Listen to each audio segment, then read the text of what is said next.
হামলা মারামারি কাটাকাটি আমার মা যে লাইফ লিড করেছে আমি ওই লাইফটা চাই না। হ্যাঁ, আমি তো এগুলা ধারে কাছেও নাই। চলো, আমি একটা সিদ্ধান্ত নিছি, আমি এই পদটা ছাইড়া দিব, এই সাংগঠনিক সম্পাদকের পদটা ছাইড়া দিব। এই দেখ তোকে বড় ভাই কি কয়। আরে ভাই, সারা জীবন রাজনীতি কইরেও তো এই পথ কেউ পায় না। আমি যে সিদ্ধান্ত নিছি এটাই ফাইনাল। আমার আনিলারে লাগ, আমি আমার ভালোবাসারে স্যাক্রিফাইস কইরা আমি কিচ্ছু করতে পারবো না। হ্যালো, শোনো, আমি একটু গ্রামের বাড়িতে যাচ্ছি, হঠাৎ করে বাবা ফোন দিয়ে বললো। কোনো ঝামেলা হয়েছে নাকি? না না, কোনো সমস্যা না, আমি পৌঁছে তোমাকে ফোন দিয়ে জানাচ্ছি। ওকে, আচ্ছা ঠিক আছে, সাবধানে থাকো। আমি আরো 2-3 দিন থাকলে তো আমার জরুরি কাজগুলো শেষ করে আসতে পারতাম। আমিও তোকে জরুরি কাজের জন্য ডেকে পাঠিয়েছি। আমি আমাদের এই এলাকার একজন প্রভাবশালী নেতার ছেলের সাথে তোর বিয়ে ঠিক করেছি। আমার বিয়ে আমাকে না জিজ্ঞেস করে তোমরা নিজেরা সব ঠিক করে ফেলছো। তোমার পছন্দ অপছন্দ এগুলো আগে একটু জিজ্ঞেস করে নেবেন। আব্বা যখন বিয়ে ঠিক করতে এনে বিয়ে, বাবা যেটা বলবে এটাই, তোর কোনো কথা হবে না। তোর যদি কোনো ছেলেকে পছন্দ থাকে তাহলে তোর বাবাকে বলতে পারিস। ওর আমার পছন্দ কি? তোরা থাম তো, তোরা থাম। তুই কি কোনো ছেলেকে পছন্দ করিস? জি বাবা, ও আমার সাথে একসাথে ইউনিভার্সিটিতে পড়ে। রাজনীতি করে? না বাবা। ওই ছেলেটাকে খবর পাঠায় কেন আসতে বল। বাবা থাম না, আমি ওর সাথে কথা বল। ঠিক আছে বাবা, আমি খবর দিচ্ছি।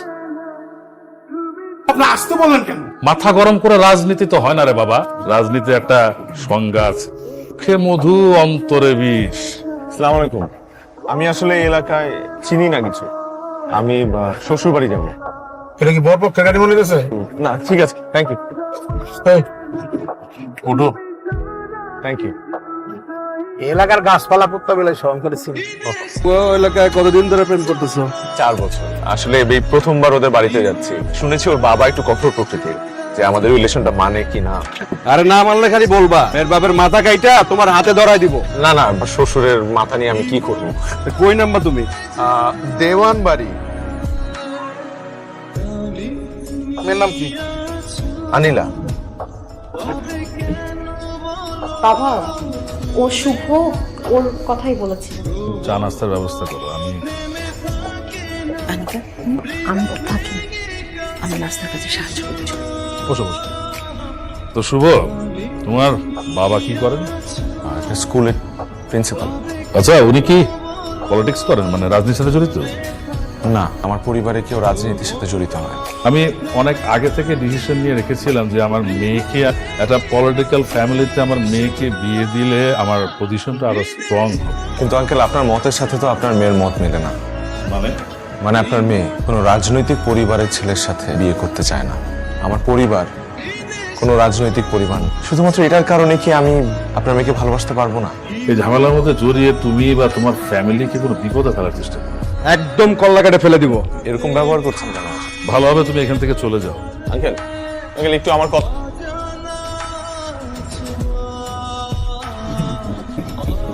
আচ্ছা, তুমি বাসা থেকে আমাকে না জানায় চলে গেলা। আমার কি করার ছিল ওখানে? তোমার বাবা, তোমার ভাইরা আমার সাথে যে ধরনের ব্যবহার করেছে, কিভাবে থাকবো আর কি বলবো?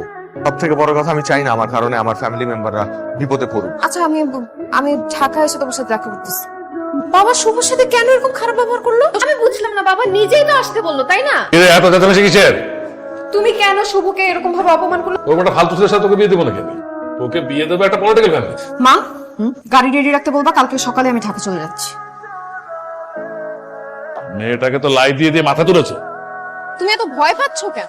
তোমার ফ্যামিলি মেম্বার একটাও তো সাধারণ না, সবাই বাংলা সিনেমার ভিলেনের মতো। আমি তো ভয় পাচ্ছি না, তুমি কেন ভয় পাচ্ছ? আমাকে তো ওরা কিছু করবে না, করলে আমাকে করবে। আমি তো তোমাকে ছেড়ে কোথাও যাচ্ছি না। বিয়ে করলে আমি তোমাকেই করব। দরকার হলে আমি তোমার সঙ্গে পালায় গিয়ে বিয়ে করব। প্লিজ ভয় পায় না। এমনি অভিমান করে চলে গেলি, মানে আসার কি অবস্থা তুই একবার চিন্তা করছস? মা অসুস্থ, তুই চলে গেছস, মানে মা একটু অসুস্থ হয়ে পড়ছে। শোন, বাসায় আয়। আচ্ছা ঠিক আছে, আমি কালকে সকালের মধ্যে চলে আসতেছি। আয়। কি ব্যাপার মা, তো তুমি এখানে এসে দাঁড়ায় আছো কেন? তুমি না অসুস্থ? তোমার অসুস্থতার কথা শুনেই তো আমি আসলাম বাড়িতে। হ্যাঁ, এই নাটক সাজাতে হয়েছে। বুঝলাম না বাবা, মিথ্যা কথা বলার কি দরকার ছিল? এতে তো লাইট টাইট লাগানো কেন? কিসের আয়োজন চলছে? আজ তোর এঙ্গেজমেন্ট, কাল বিয়ে। রেডি হয়ে যা। কি বললো মা? শঙ্কর, আমার ব্যাগ আন, আমি এক্ষুনি চলে যাবো। শোন, আমার কথা শোন। আমাদের সম্মান বাঁচানোর জন্য হলেও এনগেজমেন্টটা কর না। ভুল হয়ে গেছে, আমি এনগেজমেন্ট করবো, তারপর বিয়ে দিয়ে দিবে জোর করে। শুভর সাথে বিয়ের জন্য যা যা হেল্প করা লাগে আমি সব করবো, সব। চল না, ঘর চল। হয়েছে। আপনার মতো একটা প্রতিষ্ঠিত রাজনৈতিক পরিবারে আমার মামুনিকে তুলে দিতে পেরে সত্যি আমি আনন্দিত। তুমি তাহলে এক কাজ করো, মামুনিকে আংটিটা পরিয়ে দাও।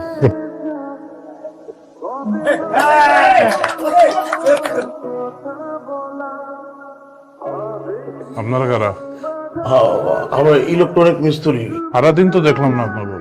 ও সারাদিন কাজ দেন না, একটু সিফট চেঞ্জ হয়েছে তো। ঠিক আছে, যান। কেটে যাবো। আচ্ছা, বউ রুমটা কোন সাইডে?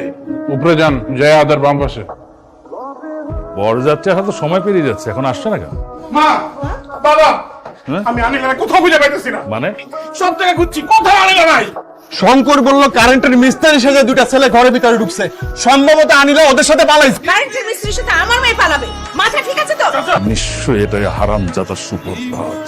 বিশু, বাবা, যেখানে হারামজাদাকে পাবি একটা গোল লাগাচ্ছে। চল চল চল।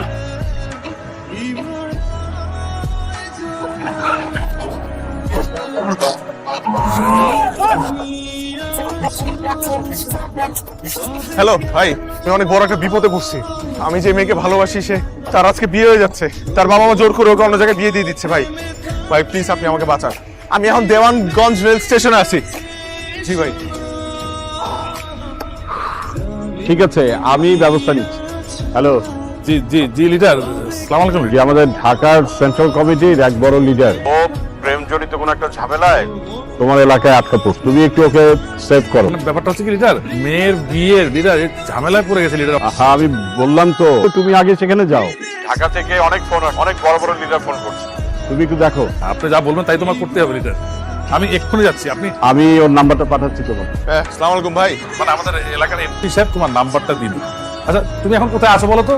জি আমি দেওয়ানগঞ্জ রেল স্টেশনে আছি। আচ্ছা আচ্ছা ঠিক আছে ঠিক আছে ঠিক আছে, আমি এক্ষুনি আসছি। তাকে সেভ করে নিজে তোমাকে নিরাপদ জায়গায় পৌঁছে। জি জি ধন্যবাদ। কি বললো? চিন্তা করো, এখানকার যে প্রভাবশালী সে আসছে।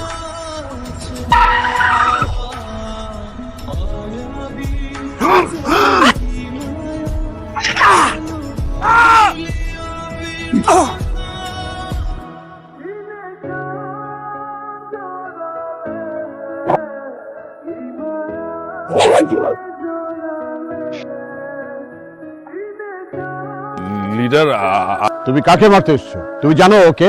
ওই তো আমার মেয়েকে উঠে নিয়ে যেতে এসছে। ও সেন্ট্রাল কমিটির একটা বড় লিডার, সম্পাদক। আনিলাম আমি তোমাকে এই কথাটা তুমি আমাকে কখনো বলনি কেন? ঢাকা থেকে বহু লোক আমাকে ফোন করে সেভ করার জন্য, আর তুমি কিনা ওকে মারতে এসছো। কারণ আপনার মা এগুলো পছন্দ করে না।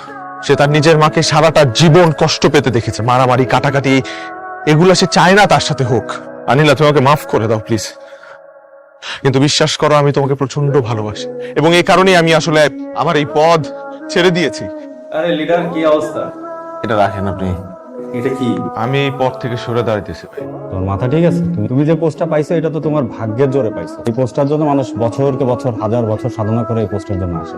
আমি সিদ্ধান্ত নিয়ে ফেলছি ভাই, শুধুমাত্র যাতে আপনার মেয়ের সাথে আমি থাকতে পারি এই কারণে, আর কিছু না। রাজনীতি আর ক্ষমতার পিছনে দৌড়াতে দৌড়াতে আমি ভুলে গিয়েছিলাম যে সংসার বলতে কোন একটা কি। ধুমধাম করে বিয়ে দিয়ে তারপর ওদের ঢাকায় পাঠাবো। কোয়ালিটি টাইম স্পেন্ড করতে পারি, তাই না?